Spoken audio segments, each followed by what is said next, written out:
In a nation of religious and personal belief exemptions, 4 students try to do the impossible by educating the people who are vaccine hesitant. Can they accomplish their goal? Will anyone support their ideas? Let's find out. Currently in the United States, 48 states allow religious exemptions and 20 states allow personal belief exemptions to vaccinations. Studies show that areas with higher exemption rates have higher incidences of vaccine-preventable diseases. With the resurgence of vaccine-preventable diseases, one would think that vaccination rates would increase, yet people are still not receiving vaccinations. The reason for the anti-vaccination movement can be summed up by different views people have on vaccinations.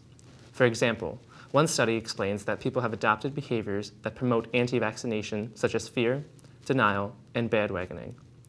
Furthermore, people have a distrust in the data and are willing to take the 1 in a million chance. As a result, people are refusing vaccinations. In order to combat people's personal and religious beliefs, we must educate those against vaccinations, as changing laws to eliminate exemptions is time-consuming and can be difficult. To make the task of vaccination education easier, we will discuss 4 groups tonight that we will focus on: parents, parishioners, pregnant women, and healthcare professionals. Let's start with talking about educating parents.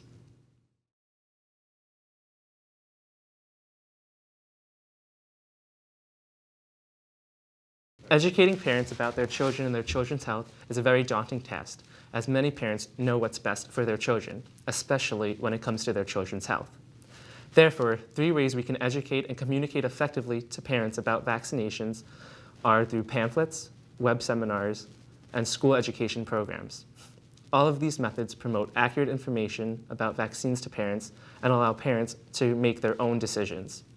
Whether or not these methods are effective in decreasing vaccine exemptions and increasing education and knowledge is an important point, which we will discuss further tonight. Let's begin the conversation with vaccine information pamphlets, or VIPs. They are probably one of the easiest ways to provide vaccine-related information to parents. When administering vaccination, physicians simply hand the piece of paper detailing information about the vaccine to the parent. A study conducted in Nashville, Tennessee evaluated how parents viewed VIPs. Majority of parents were in favor of them. Parents enjoyed the fact that all information about each vaccine was detailed very thoroughly in the VIP. Furthermore, the study showed that parents were more likely to immunize their child once reading the VIP and less likely to search non-medical sources for vaccine-related information. It is clear that simply by providing a printed piece of paper, we can dramatically affect a parent's decision on whether or not to vaccinate their child. Nonetheless, some parents reported complaints about VIPs, stating that they were too long and contained too much information. Therefore, moving forward, providing more condensed information regarding vaccinations to parents may be more beneficial. As technology progresses each year, so does the unique opportunity to educate parents through the use of online courses. For example, the Department of State Health Services of Texas created online vaccination education courses for parents, healthcare providers, teachers, and others. The courses are free and provide information regarding vaccines, diseases, and so much more. Similarly, the Oklahoma State Department of Health has a website devoted to educating parents and school personnel about the importance of vaccinations, even providing teachers with vaccine-related lesson plans to teach their students with. In the United Kingdom, a study was conducted to see whether or not these online aids were effective for parents.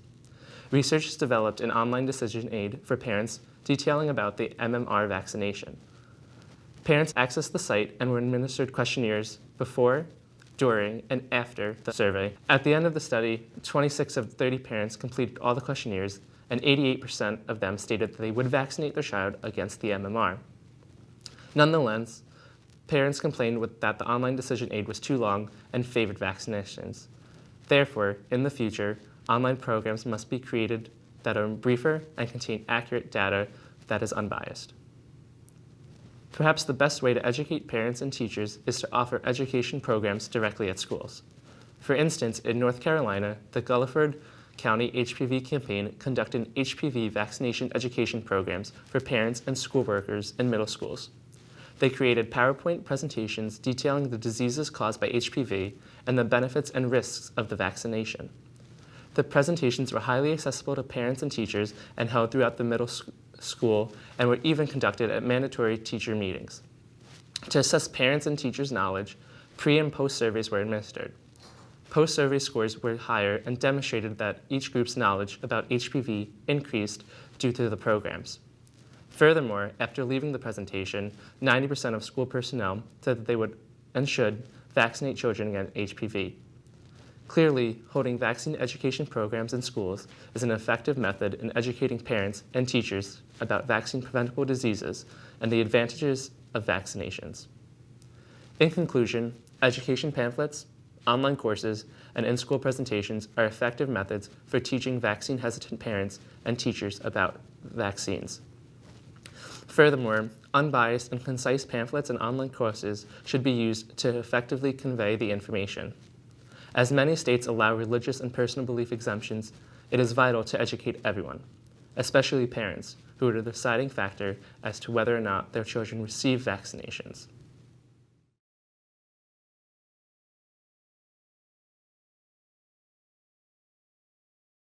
One of the most prominent opponents of vaccinations, and those most likely to attempt exemption, are those that identify with religious groups. According to the CDC, 26 states reported in 2013 and 2014 to not meeting the government target coverage of 95% for the MMR vaccine. And as of 2015, 48 states and the District of Columbia allowed these religious exemptions. In 2011, only 70% of parents believed that vaccines were necessary to protect their own children. Religious groups pose a great threat to the safety of their communities if the overall belief is depicted socially to avoid vaccines altogether. Laws that exempt religious groups from being vaccinated have been shown to present the most intense problems in measles epidemics, as 136 cases were documented in a College of Christian Scientists. While the media at times paints spirituality to be against science and modern medicine, the core of religions in actuality is the contrary.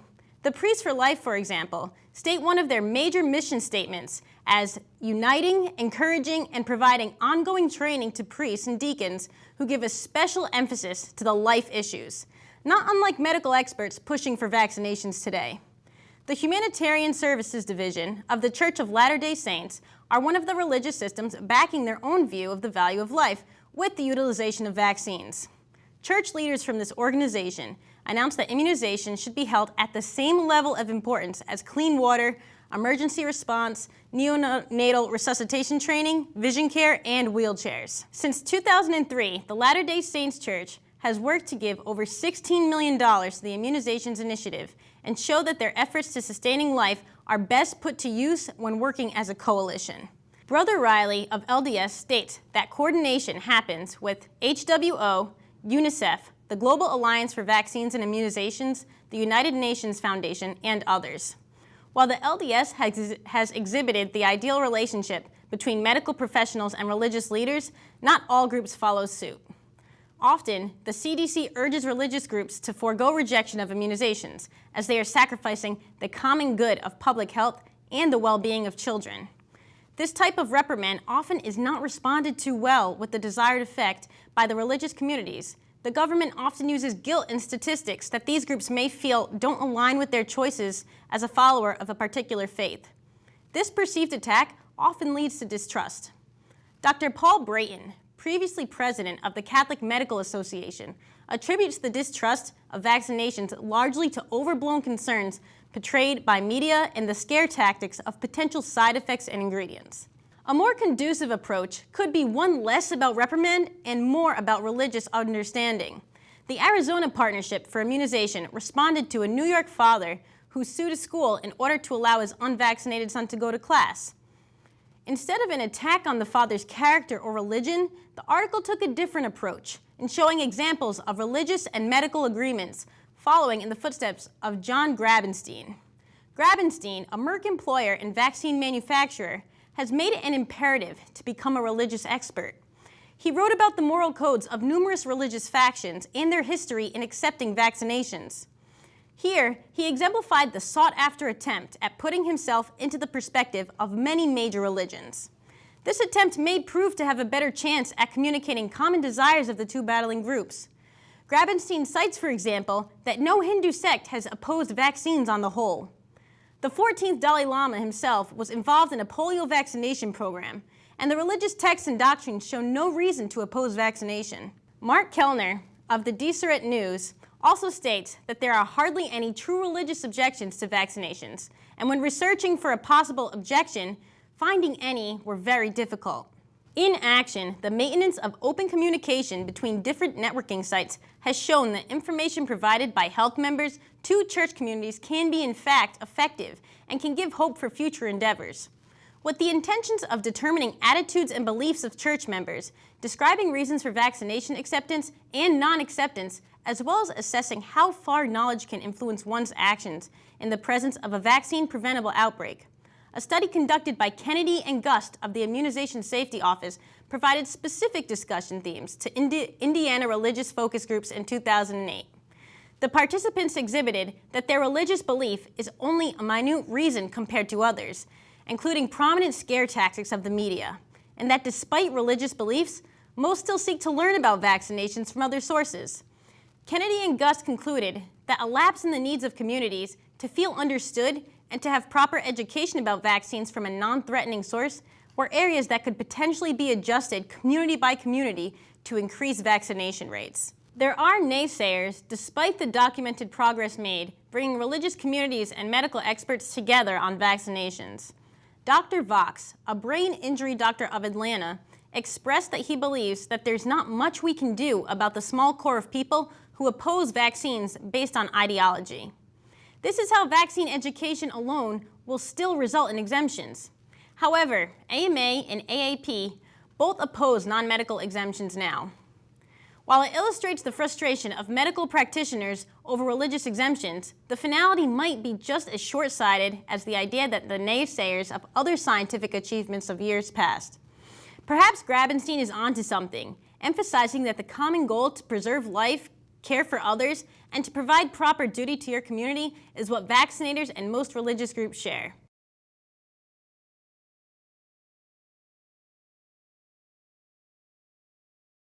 According to the CDC, vaccinating pregnant women through the administration of the Tdap and flu vaccine is highly recommended during pregnancy, as it provides a form of protection and prophylaxis against fatal illnesses such as the whooping cough and influenza, respectively. In a vaccine average cohort of 400,000 women, 41,000 had received the Tdap by 2013. During the 2014 to 2015 flu season, 50% had reported to receiving the flu vaccine before or during pregnancy. But what about the remaining 50-60% of pregnant women that didn't receive vaccines? Studies show that nearly 89% of pregnant women were willing to receive vaccines simply if their providers recommended it. And as a result, it can be implied that OBGYNs do not actively educate about and administer the Tdap and influenza vaccine. In a qualitative research study carried out in New York, when assessing pregnant women's knowledge about vaccines, many of the women were unfamiliar with the term whooping cough and believed it was an ancient illness that had been eradicated a long time ago.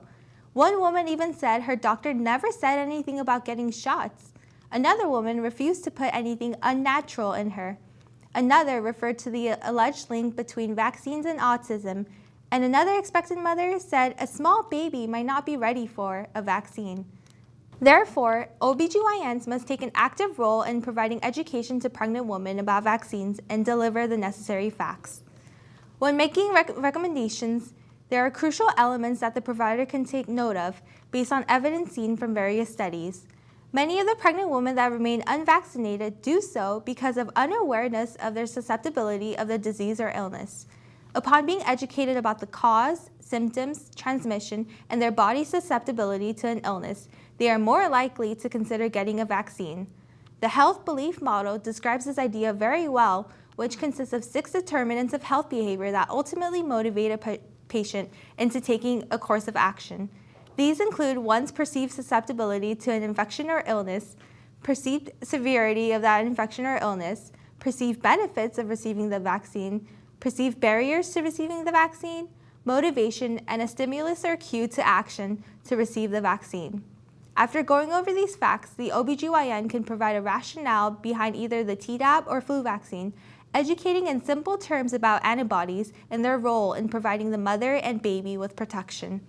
Most importantly, it is absolutely crucial to reassure pregnant women about the safety of vaccines and how infrequent and minuscule their risks are compared to their benefits. Further, according to comments received by pregnant mothers for draft key messages, it is evident that using helpful analogies such as comparing vaccination to putting on a seatbelt or installing a smoke alarm can allow mothers to reconsider the benefits. Also, many mothers were unaware about the concept of herd immunity, and therefore incorporating the idea that vaccinating one's child protects the health of others can be beneficial. Instilling a sense of responsibility by stating that vaccinating the mothers is essentially protecting their children can also provide motivation. Showing disease photographs of babies with severe chickenpox and utilizing statistics to provide the significant lowering of vaccine-preventable diseases are test variables that participants liked. However, utilizing scare tactics, such as describing specific death cases of unvaccinated children, did not prove to be at all helpful. Therefore, there is evidence that presenting patients with visually appealing, easy to read, short yet comprehensive pamphlets are the most effective. Compared to the vaccine information statements that was mandated by the National Childhood Vaccine Injury Act in 1986, which forced parents to read lengthy descriptions about each vaccine and educate themselves, the new test pamphlets were shorter, more colorful, and easier to comprehend. Further, the new pamphlets included justifications for the need of so many vaccines, carefully explained the FDA vaccine licensing process, and even included the vaccine adverse events reporting system to discuss its role in monitoring the safety of vaccines, which was reassuring for the woman. It was significant that reading both the VIS and the new pamphlets boosted the woman's confidence and trust in vaccines and decreased safety concerns regarding the vaccines. Understanding the importance of the role of providers, the Immunization for Women campaign was established with the intent of being a source of information for providers and patients while encouraging OBGYNs to focus on vaccine education. Further, the National Adult and Influenza Immunization Summit has compiled various PowerPoint slides for providers to utilize when educating the public. CDC has developed an interactive training course called You Call the Shots, in which the recommendations and guidelines for vaccines are explained, along with practice questions. Medscape has provided modules for providers to take advantage of, such as how to give a strong recommendation to adult patients who require vaccinations. There are also many webinars to motivate OBGYNs into immunizing women as part of their regular practice. Additionally, the Institute of Medicine and other public health organizations have sought to improve vaccination rates among pregnant women through OBGYNs, since they provide direct maternal care to pregnant women.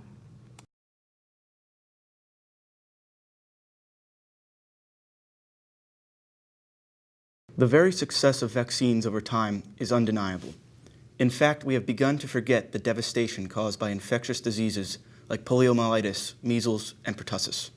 This has caused many of us to lose our appreciation to the benefits of immunizations.